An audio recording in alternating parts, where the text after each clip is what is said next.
Our ceremony is about to start. Can we please stand for the posting of the colors? I pledge allegiance to the flag of the United States of America and to the republic for which it stands, one nation, under God, indivisible, with liberty and justice for all.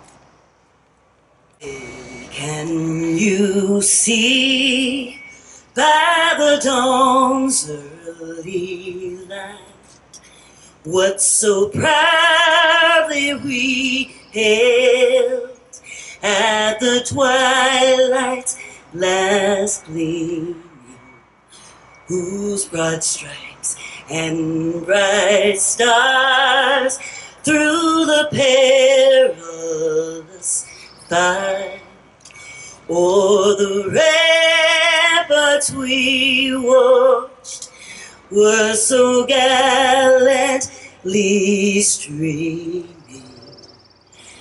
and the rocket's red glare, the bombs bursting in air, gave proof through the night that our flag was still there. Oh, say does that star-spangled banner yet wave o'er the land of the free and the home of the brave?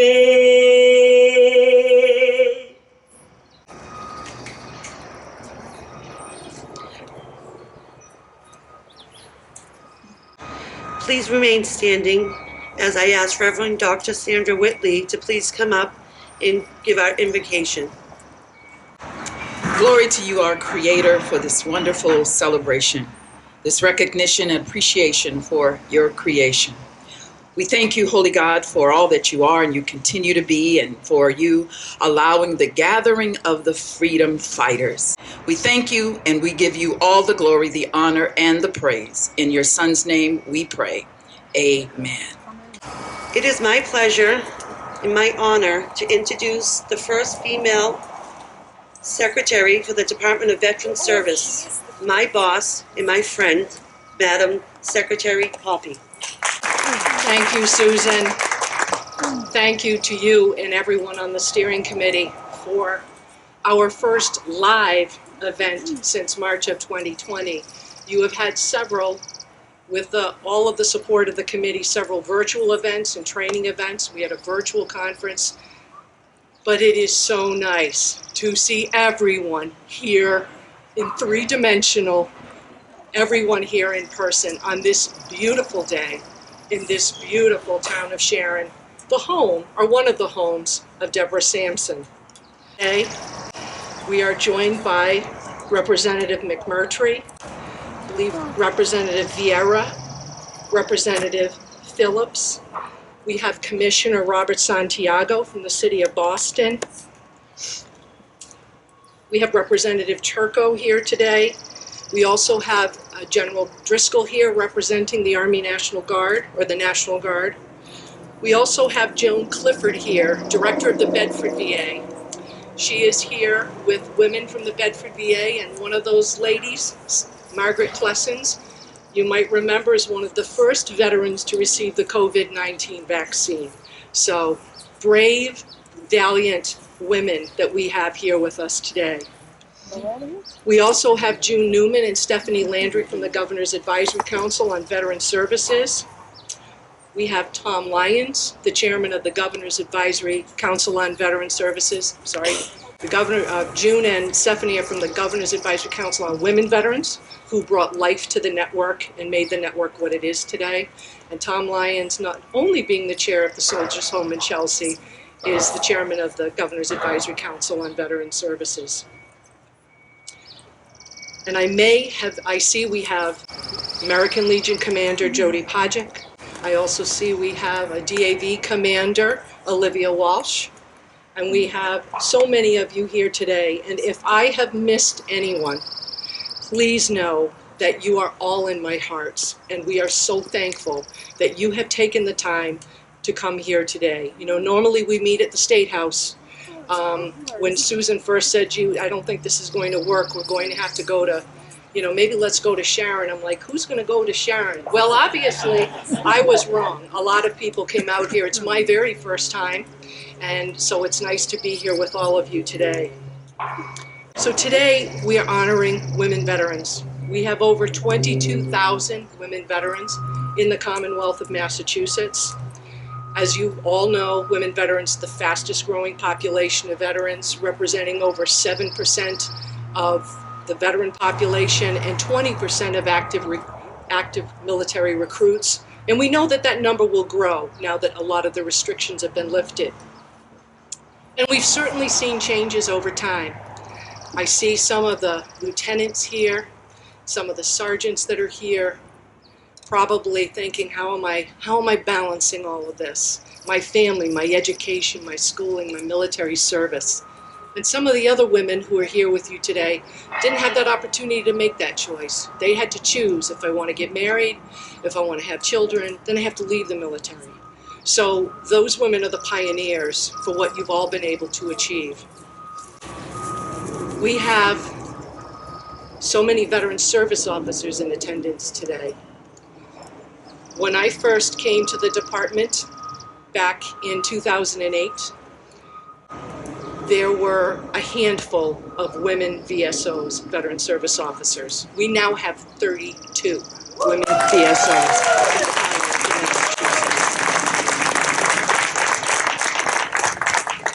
Oh, I also have to note, we also have Colonel Kate Stevens here with us today from the commander of Hanscom Air Force Base. So women are commanding bases.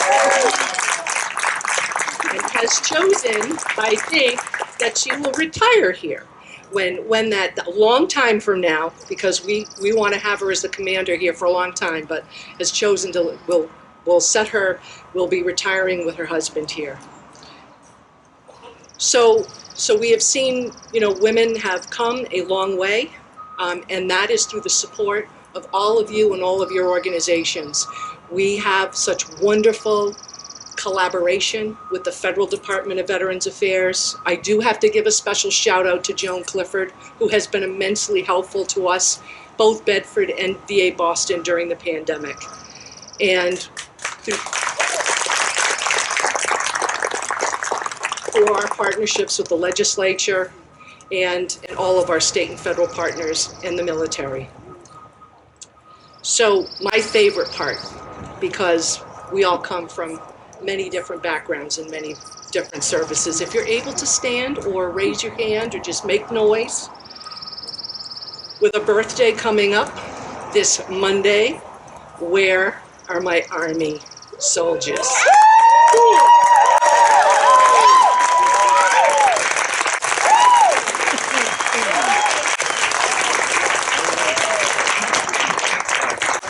And I know we've got Marines here.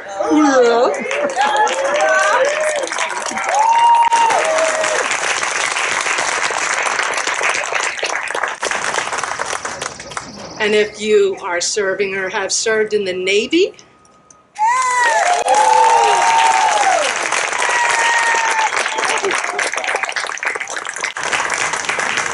and the United States Air Force.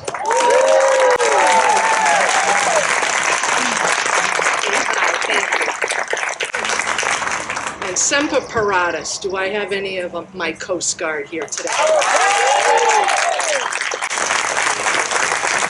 And I don't know if it's too early to ask, but do we have any Space Force people yet?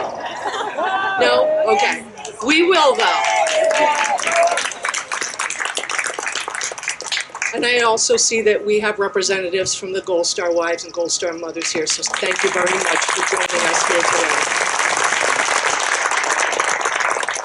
So I want to thank everyone for attending, and obviously we have a recipient of the Deborah Sampson Award, but as you know, we have many nominees who are very exceptional and very special. I would ask at the end of the ceremony, we do have certificates for you.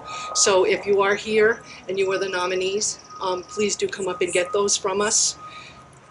Because, you know, your service is exceptional. The service that you do in the military and then what you do in the community. And that's recognized. And I also want to thank those who took the time to nominate someone, to recognize, because someone can work very hard, but sometimes you just need someone to kind of do that little tap and show their appreciation. So we really appreciate everyone who is nominated and all of those who nominated someone for the Deborah Sampson Award to be with us today. I also want to thank the staff at DVS and at the Executive Office of Health and Human Services who helped Susan organize this event, and as always, our steering committee who work hard to assist women veterans every day. And if the steering committee could give a stand, because I know this has been exceptional, sometimes very difficult to do a virtual event. So once again, thank you for being here. I think we're very fortunate to have a beautiful day. The last few weeks we've either had blistering heat or pouring rain. So I know it might even be a little bit chilly, but to me that actually feels pretty good. So at this time, I would like to introduce Chairman Paul Mcmurtry from Dedham, representative of the 11th Norfolk District, serves as the co-chair of the Joint Committee on Veterans and Military Affairs. Chairman Mcmurtry. Good morning. I'm honored to be here on such a beautiful day, joining a group of distinguished veterans, advocates, and individuals, including Representative Turco, my new colleague, Representative Phillips, Senator Boncory, as well as Secretary Poppy and General Steinberg and General Driscoll, Mr. Tom Lyons, and the Women's Veterans Network, as well as our Gold Star families, as together we dutifully honor veterans, specifically women veterans, and extend our collective gratitude to all who have served in the United States military, and offer our continued commitment to ensure that no veteran will go unrecognized or unhonored. And as chair of the Committee on Veterans and Federal Affairs, along with Speaker Mariano and all my colleagues in the legislature, I'd like to extend my congratulations to today's honoree, Staff Sergeant Roseanne Mazzucchelli, on her distinguished and dedicated service. Staff Sergeant Mazzucchelli truly embodies the spirit of Deborah Sampson and countless other courageous women who have worn the uniform of our nation. And that's why public ceremonies such as this are so important, as well as legislation that my colleagues and I have co-sponsored, establishing a commission to erect a Deborah Sampson Memorial at the State House. And I'm committed to working with Governor Baker, Secretary Poppy, and all my colleagues to honor all those. And once again, on behalf of a grateful Massachusetts legislature, congratulations to Staff Sergeant Mazzucchelli on your well-deserved recognition. And thank you to all our women veterans from across the Commonwealth, both past, present, and future.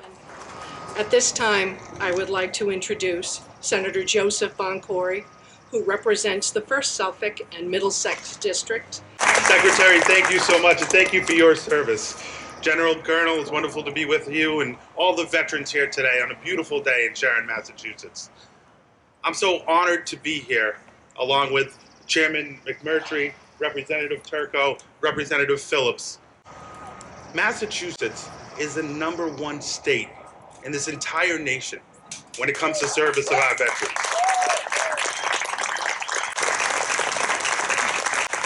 And we honor that each and every day. And I'm so proud to be here today with all of you. This has been extraordinary times for the entire country, for the Commonwealth of Massachusetts, but also for so many veterans during this pandemic. I can't think of anyone better to represent this award and the moral obligation and what Deborah Sampson stood for than my dear friend Ro. But today we honor Ro, but we really honor all women veterans. Thank you, and God bless you all. At this time, I'm going to invite Meredith McTootie. No, McTootie. Meredith Tootie. I just turned you Irish, Meredith. The chair is empty. They are not there. A small table is set for one representing the fatality of one prisoner alone against his or her suppressors. The table is round, showing our everlasting concern for our POWs and our MIAs. The cloth is white, symbolizing the purity of their intentions to respond to their country's call of arms. A single rose signifies the blood that they have shed and sacrificed to ensure the freedom of our beloved United States of America. The rose, reminding us of the family and the friends of our missing comrades who keep the faith while waiting for their return. The yellow ribbon stands for the yellow ribbon worn on lapels on thousands who demand with unyielding determination a proper accounting for our comrades who are not among us today. A slice of lemon, reminding us of the bitter fate of those missing, captured, and held as a prisoner in a foreign land. A pinch of salt, denoting the tears of our missing and their families who long for answers after decades of uncertainty. A Holy Bible represents the strength gained through faith in our country, founded as one nation under God to sustain those lost from our midst. A lit candle reflects the light of hope that lives in our hearts to illuminate their way home, always from their captures to open away from their captures to open the arms of our grateful nation.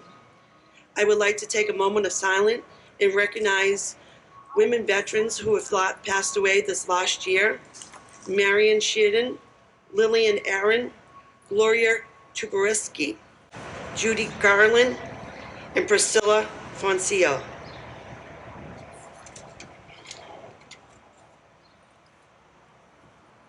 Thank you, Dan. Okay, so it is my honor to introduce Michaela Brito, a United States Marine retired veteran service officer for the town of Raynham, as our keynote speaker. Thank you. Okay, so you have to excuse me before I do anything official, giving my keynote. I must take a selfie because I'm supposed to be in class today at Bridgewater State University doing 3D design, and my professor said the only way that she would excuse me if I had proof that I'm here. So everybody smile.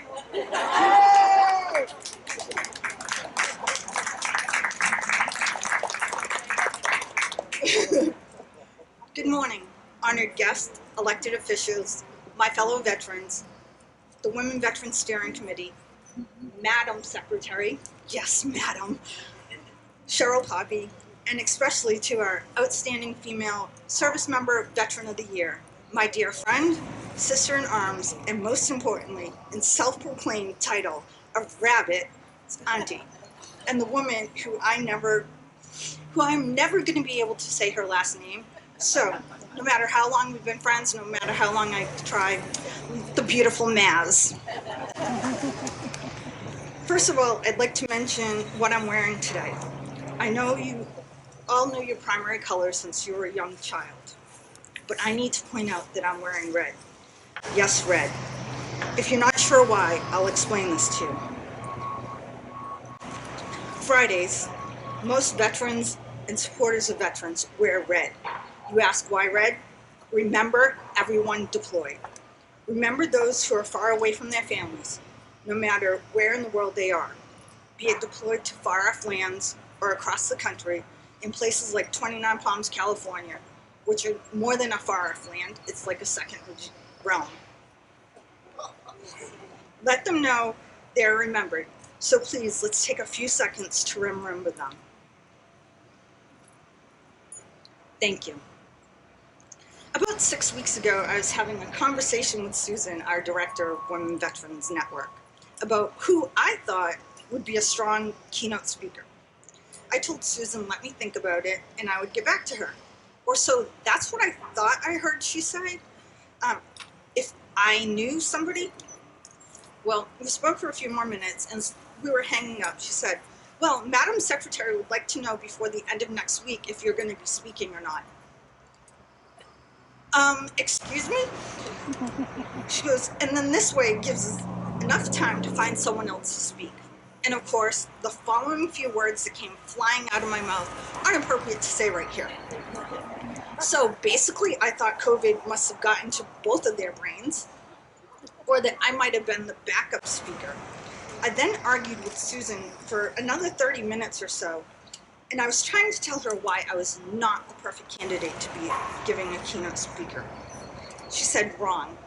You must defend yourself and speak longer than you need to. So, I will send you a formal letter next week. And she hung up.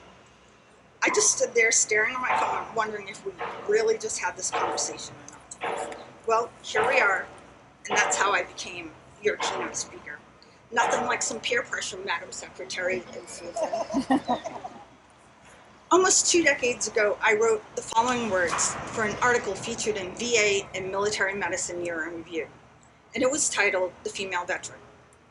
And it goes, as you walk down the street of your city or town every day, you see her there.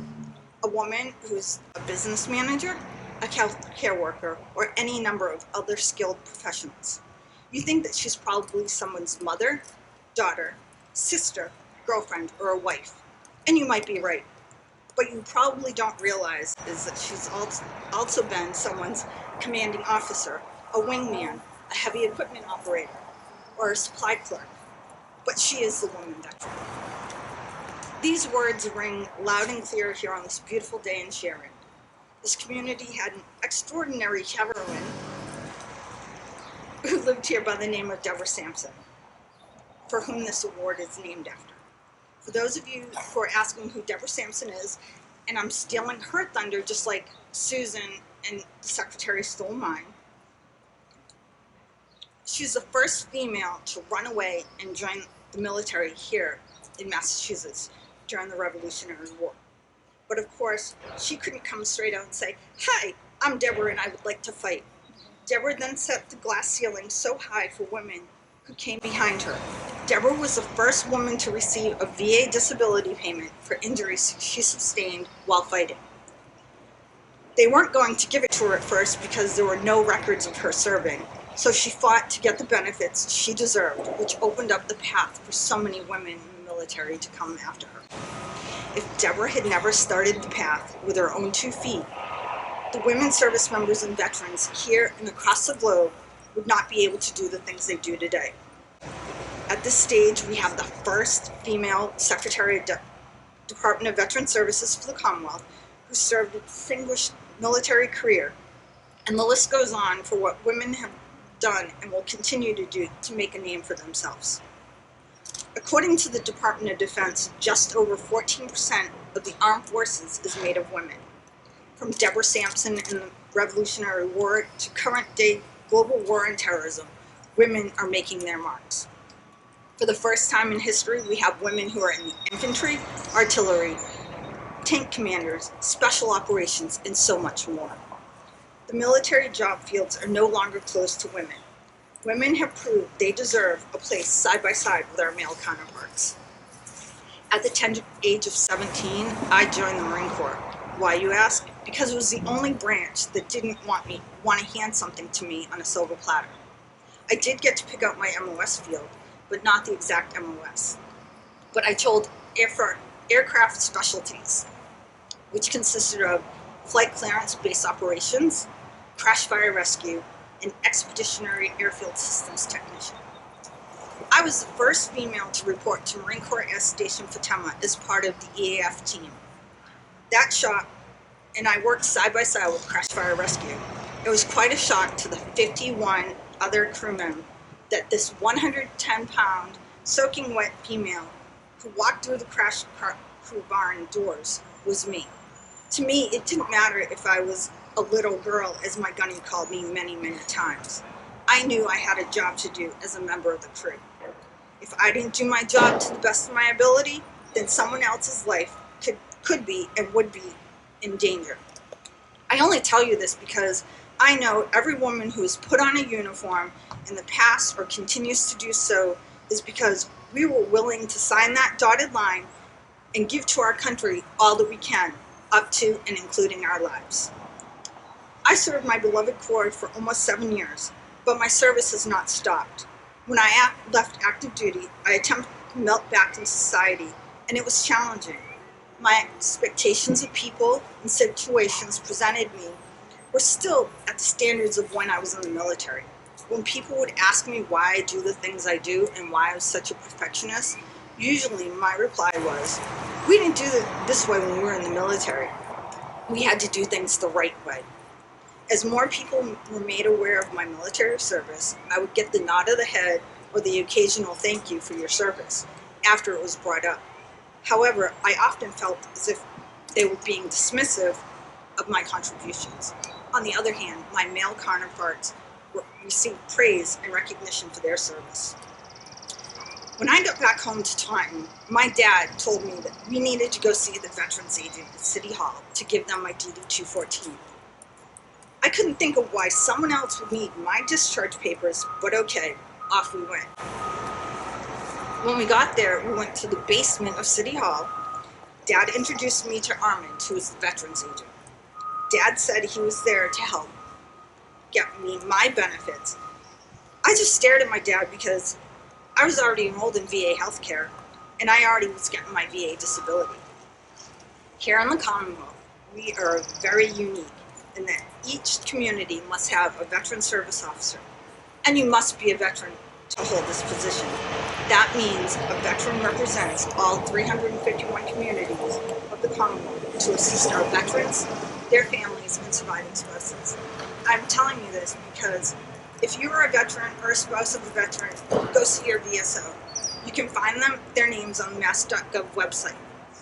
Okay, wait, back on track. As I looked around the office, I thought that I could do that job. I wanted to help out other veterans, and so on I went to start my path. I worked for Raytheon, supporting the warfighter. I worked at VA Boston Healthcare System, helping those people who help the veterans. And now I'm part of a very small and unique individual who assists the Commonwealth. I am a veteran service officer.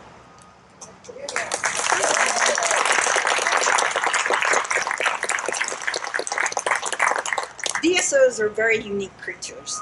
Most people ask, what organizations do we work for? People tell other people that we are the VA, the U.S. Department of Veterans Affairs, or a whole bunch of other things, again, that I can't say up here.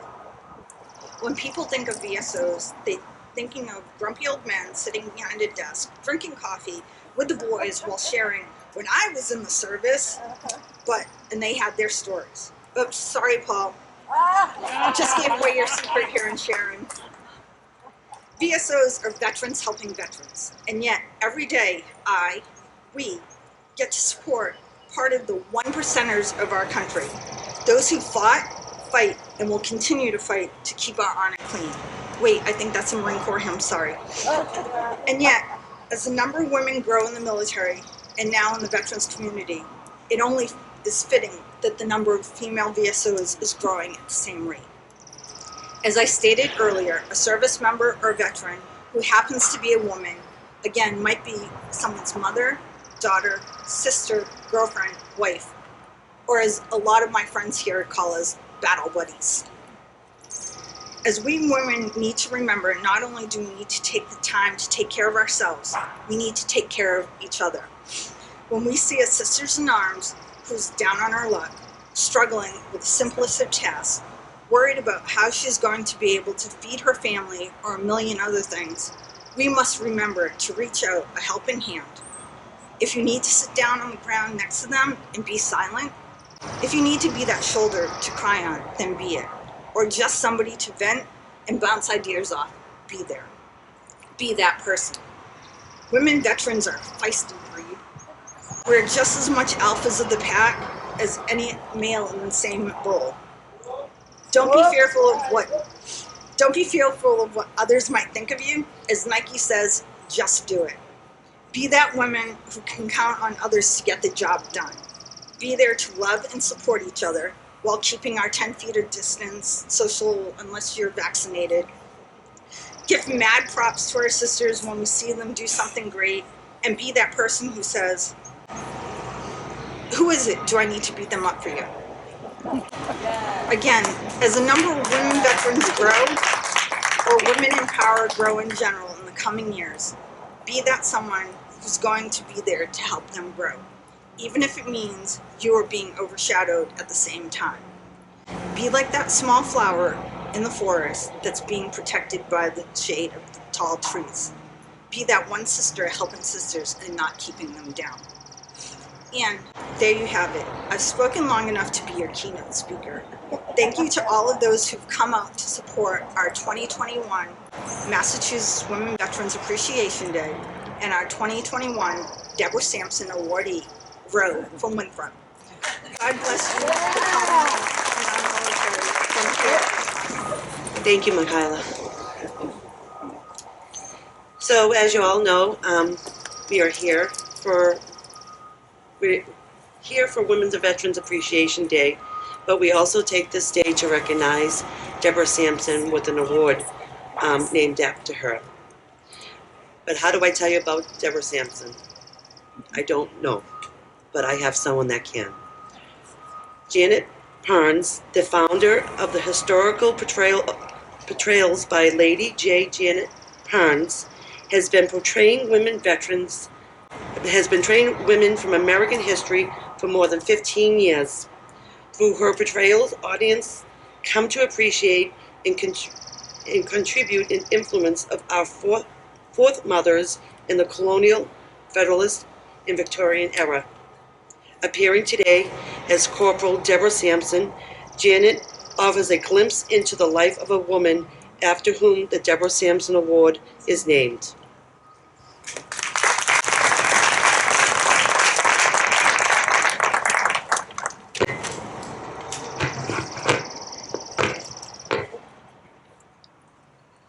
They said women could not be in the military. Women could not be soldiers. They were too weak. I proved them wrong. Yes. My name is Deborah Sampson.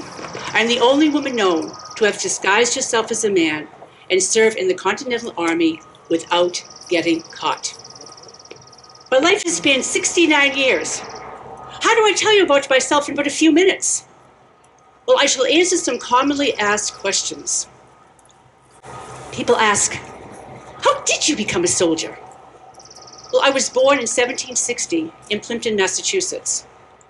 I spent most of my childhood as an indentured servant on a farm with Deacon Thomas, his wife, and their 9 sons. I toiled in the family home.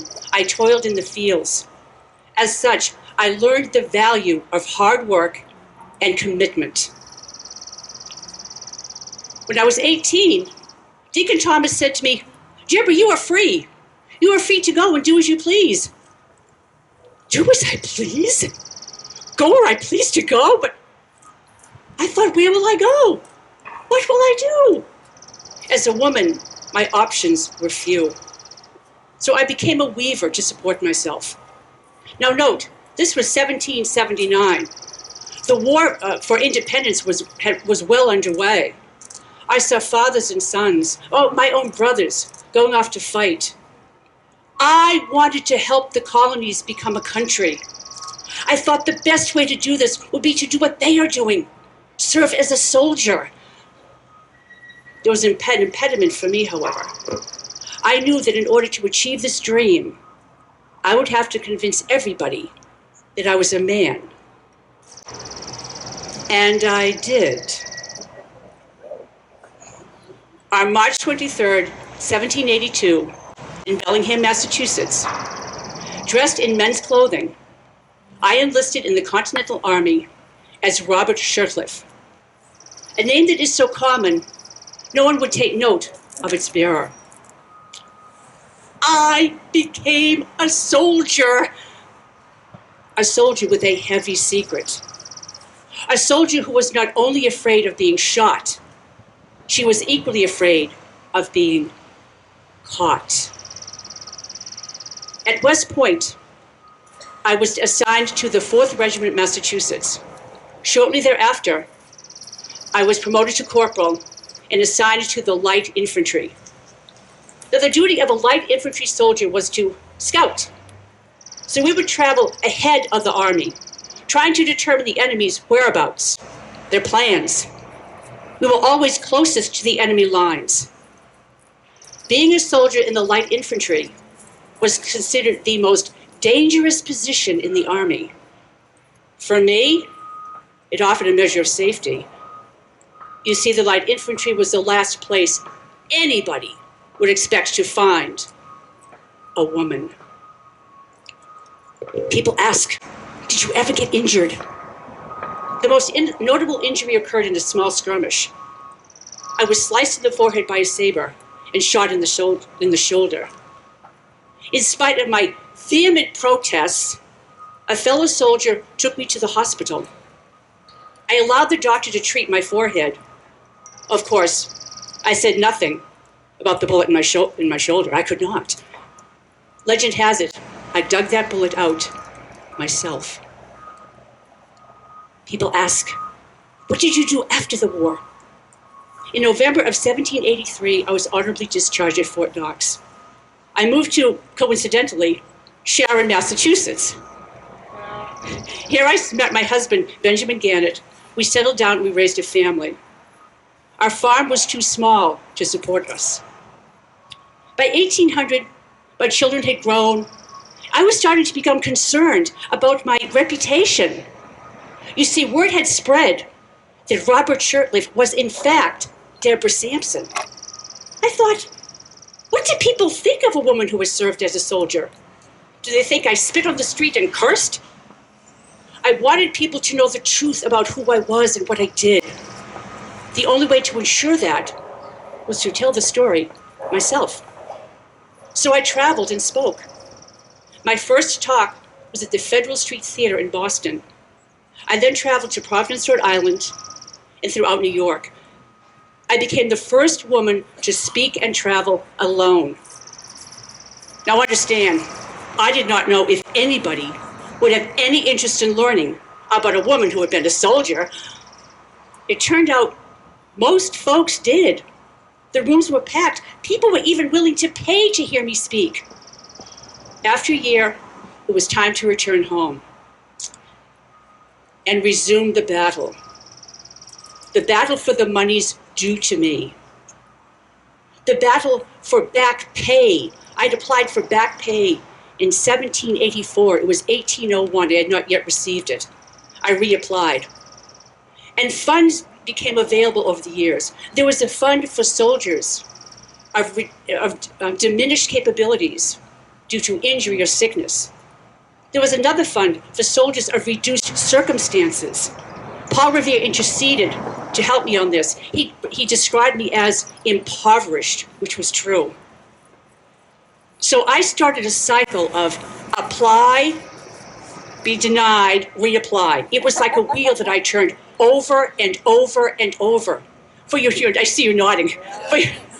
For you see, I was not going to stop applying until I was issued the monies that I deserved. So finally, in 1821, I received my final pension for soldiers of reduced circumstances. I received a monthly award of $8. Most of the other pensions I received, most I say, were equivalent to those that the men received. People say I'm a hero. I am not a hero. I am simply a woman who had a dream of which she refused to let go. I do not know whether I will live in history or not. If I do, however, I hope people say this about me. Corporal Deborah Sampson cracked a closed door open for women who wish to serve their country. It is my hope that the day will come when these women do not have to walk through a door. There will simply be opportunity. So before I will take my hat off, even though I have hat here, because I'm stepping out of character for a moment, and upon leaving, I wish to thank all you veterans, your families, for your services and your sacrifices. God bless. So at this time, I would like to ask our nominee, our award recipient, Roseanne Mcmurtry, to come up to the stage, along with Christine Tron. Christine Tron is our Deborah Sampson awardee for 2019, and I'd like to invite, in 2020, and I'd like to invite Secretary Poppy up here as well.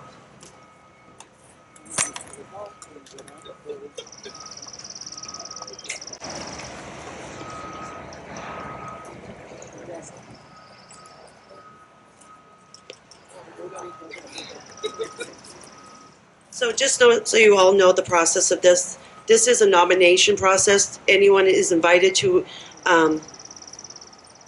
submit a woman veteran for this award. And Roseanne was submitted along with 13 other women. And through a committee, she was given the honor of the Deborah Sampson awardee today. I would just like to say that persistence is probably Roseanne's middle name. And it is with my honor to present this year's Deborah Sampson Award to Roseanne Mcmurtry. This is such an honor for me because I'm not good at receiving awards. I'm really not. I'm used to giving awards. I'm used to helping other people, as many people as I can. And I want to thank you all for being here. My legislators, Madam Secretary, Susan, my steering committee, who are all here, who work so hard all year with Susan, our director, to be champions for women's benefits, women's rights. So I am a little bit like Deborah Sampson because I joined the military when my father came home and said, "Oh, by the way, my senior year of high school, your nanny and your grandfather and I are taking you to Italy this summer." I'm like, "Oh, okay." And he says, "I'm first generation born here." And he says, "You're going to meet your husband." I'm like, "What?" What? So I said, "I'm not getting married to who?" He goes, "Oh, there's somebody over there in Italy for you." So, and all through school, and so I'm the oldest, so I was the groundbreaker, oldest of 5, so I was like the groundbreaker in my family. So I got in trouble constantly whenever he caught me, which was not that often, but I was very good at deceit. And I said, I'm not marrying anybody. And the arguments my father would have when we would argue was, I said, "This is not Italy in this house." He goes, "This house is in Italy." So, yes. So what did I do? I decided to join the Army. I raised my hand. And when I joined in '79, women had to be 18. We couldn't be 17. We had to have a high school diploma. It's changed now, thankfully. But I went and I raised my hand, and then I came home and I told my parents, and then my father and I got into a physical altercation, which I think I won. I'm not sure. Did I win? So I joined, but then I went to Italy, and when I was there, he said, "Oh, by the way, this is who you're marrying, and I have your ticket and your passport, and you're not going home." I'm like, "What?" So my grandfather was in the Italian army, and he was a prisoner of war.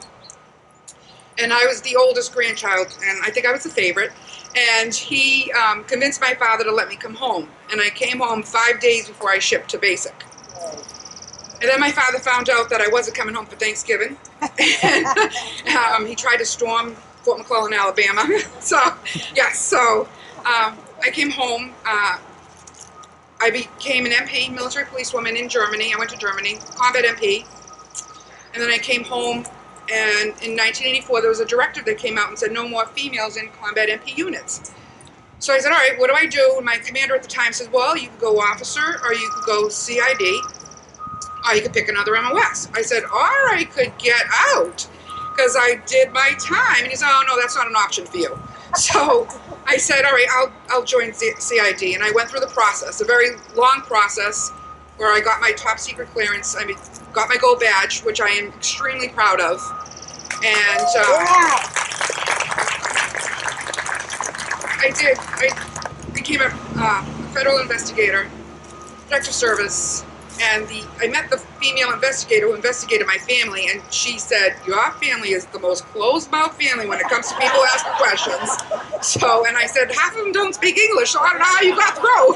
So, but I was a badass at one time. I was, Joe. I was. And then I became a mother, and then I'm like, I'm a total marshmallow. So, when Desert Storm hit, I was deployed. My husband was in the unit as well. They didn't take my husband. I was the only female in my unit. 20 guys, all brothers. And I told my father, I said, I'm being deployed. And he said, what are you talking about? I said, I have to go. And he said, this is what's wrong with the American Army. They take mothers. I said, well, all right, Dad. So he said, all right, me, you, and the baby are going. I said, where are we going? He says, we're going back to Italy. I said, we can't go back to Italy. So I left, and my daughter, Lauren, who's here with me today, and my son, Paulie, and my mom, my daughter went to stay with my mom because I fired my husband because he failed. He forgot her at school, and they called me on my pager. And I was in D.C. on a very high-risk protective service mission. So I said to my husband to bring our daughter, to my parents' house. So I continued on doing work as a private investigator. I was a director of security for a retail chain. I was number 3 on the list for Winthrop Police Department, and they're the ones who told me that I was pregnant. I was like, oh, thanks. They do a piss test, and they said, we'll hold a position for you. We'll give you 6 months to get back in shape after you have the baby. But as it turns out, I had to have my spleen removed, and they said, oh, you can't be on it. So I'm like, all right, God, what do you want me to do? So went along. I teach CPR for those who don't know, for a hospital, and first aid, which is near and dear to my heart because my dad died at 53 of a massive heart attack. So I teach as many people as possible how to save a life, because you never know when that person is right next to you, and do what you can. When I applied for the job, I retired from the Army because of family issues, and I thought it was more important for me to be with my family than to go overseas. I retired several months before 9/11 hit, and my unit deployed on 9/11. No orders, told to get to DC any way they could, which most of them drove because we carry our weapons everywhere we go, as investigators, as a protective service. And I went to my unit because I said, what am I going to do? I can't go, I'm out. So we had a new full-timer in, and she's like, well, you can help me with all the orders and everything. I'm like, so there we went. We started the processing. 3 weeks later, they came home after living basically at wherever they could, because there was no housing for them. They lived in the Pentagon. We're in an apartment. They lived in hotels. Again, they were there on no orders. So we brought them home. We did their orders. They went back on active duty, and they stayed on active duty for a minimum of 3 years, some of them a lot longer. So thankfully, they all made it home because they've been overseas multiple times as reservists. Mm-hmm. I continued to volunteer with my Army Family Readiness Group, and I was a Family Readiness Liaison and a Senior Resource Instructor. The position came open in Winthrop because when I came home, I applied for benefits, and the VSO before me told me that I wasn't a veteran because I didn't serve in now. And I'm like, okay. And he goes, and who are you? I said, I'm your replacement.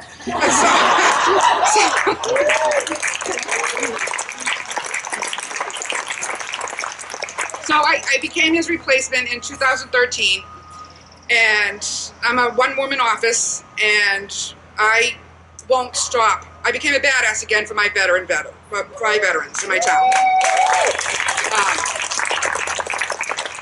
I don't take no easily, especially from the VA. We fight until we get benefits, and we need to fight. We need to keep fighting, and especially for my sister veterans who I serve with, because in the last month I've received probably 6 claims of MST, and those are the toughest claims because they're the most heart-wrenching. Because why is it still going on? Why? It went on when I was in. Why is it still going on? So we need to combat that. When my brother VSO, Brian Bishop, called me, he was asking me questions. I'm like, oh, maybe he's writing another book, I don't know. And the Commissioner Roberto here, who received an award at Fenway, and he got a shirt with his name on it, a Red Sox shirt. We're expecting to see him at home base one time. They were asking me all kinds of questions, like, okay, maybe it's one of their, everybody writes books, all these VSOs write books. So, and I didn't think anything of it. And then when Susan told me, and I got a call from Cheryl, I was like, are you really talking about me? And they said, yes, you're it. And I said, wow. So I was so humbled. And I see an old friend of mine, June Newman, who I first met when I joined the reserves. And I was with the 366 CID, and she was another unit, and she was a mentor that I looked up at as this female veteran, June, and she's a champion out there for women, as my sister vets are, all of my sister vets are. And I so appreciate everything. And I thank my guys, Joe Boncouri and Jeff Turco, for always being there for veterans, and they are true champions for veterans. I know that a lot of the other legislators are as well, but these two, they're always there for us. And I present a lot of issues and problems and stuff as they were to make things better for veterans, to receive the benefits that they so deserve, to take care of their family, and not only veterans, veterans' families, because when the veteran is off at war or off on a deployment, the family is left behind. And in one of my other missions that I went on, my husband was in Afghanistan, I had to go to Germany, and my mom took care of all 4 of my kids. So my mom is a true champion.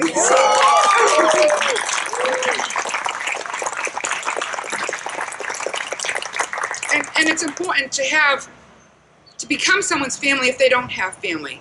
I have a lot of veterans in my community. At one point, pre-COVID, we had 52 World War II veterans in Winthrop, which had 3 bases before, so I can understand why. And there are so many out there who don't have family, so we take them under our wing and we make them family. And we just keep fighting, fighting, and fighting. And I'm honored again and proud to receive this award, and I want to thank my committee and my sisters. Susan, thank you for this, and I thank all of you for coming out. Roberto, thank you. I would like to introduce Representative Rosario. He has a citation for you. Thank you very much. It is so good to see so many veterans here. Thank you for your service to our country. My colleagues in the legislature, thank you for being here. The Commonwealth of Massachusetts, the House of Representatives, be it hereby known to all that the Massachusetts House of Representatives offers its sincerest congratulations to Mrs. Roseanne Triumphi Mazzucchelli in recognition of winning the 2021 Woman Veteran Network Debrah Sampson Award in honor of her dedicated service to the veterans of the Commonwealth. The entire membership extends its very sincere best wishes and expresses the hope for the future good fortune and continued success in all its endeavors.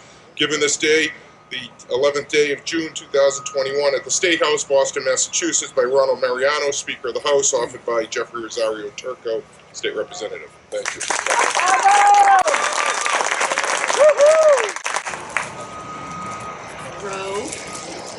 I gotta say my personal thanks. Not only for the support that you've been to the Department of Veteran Services, but for the 6 years that I served as the superintendent of the Soldiers' Home in Chelsea. Driving crazy. Well, yeah, you called and yelled at me once in a while too, but you also were there supporting our veterans at the Soldiers' Home. You've been a true advocate in every sense of the word, and we thank you so much. And I know you're so uncomfortable with all this attention. Please accept this.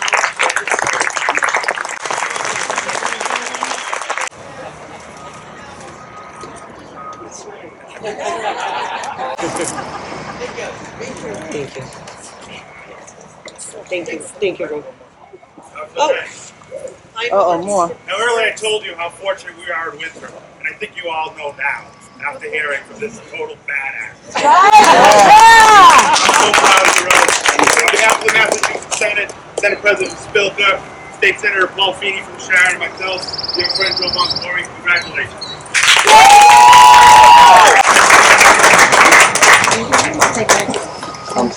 Again, I thank you, and I am truly blessed here and in my hometown of Winthrop because I get a lot of support from these guys, and they're right there for me all the time. I'm so appreciative, and I'm so appreciative of my commissioner, Roberta Santiago.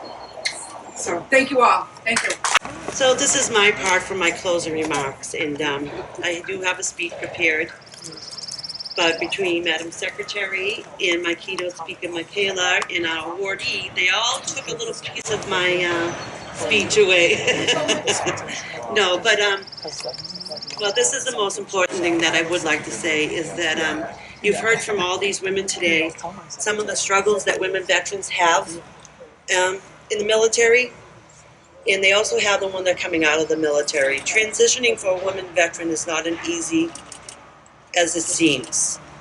And believe it or not, a lot of women veterans don't even know they were a veteran.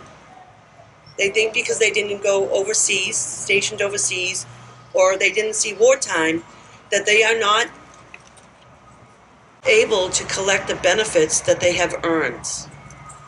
So along with my steering committee, it is our mission to reach every woman veteran in the Commonwealth of Massachusetts to let them know that they have earned benefits and that there is a community of women veterans who are here to sit on the ground with them, to sit on the phone call with them, to walk them through benefits, to tell them that they can go back to school and get an education.